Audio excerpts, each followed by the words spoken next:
বাবলু মাহাতো, পুরুলিয়া জেলার অন্তর্গত বাথান্ডি গ্রামের বাসিন্দা। ধান চাষ করে এমন একটা কিছু ইনকাম হয় না, মোটামুটি সংসার চলে যায় অনেক কষ্টের মাধ্যমে। জল টল ঠিকঠাক হচ্ছে না তো কী করে চাষ হবে, ইনকাম করারও কোনো রাস্তা নেই।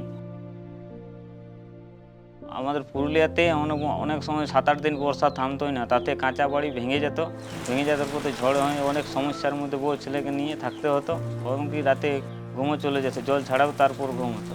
কৃষিকাজ করতাম, তাতে ঠিকঠাকে আমরা পাকা বাড়ি বানাবার কোনো সামর্থ্য ছিল না।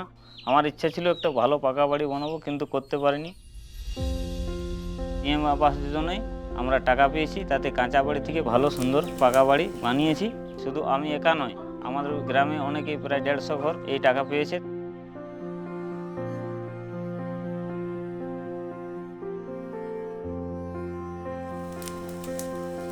এক বছরে 6,000 টাকা পিছিয়ে মোদিজি, তাতে অনেকটা আমাদের চাষিদের উপকার হচ্ছে।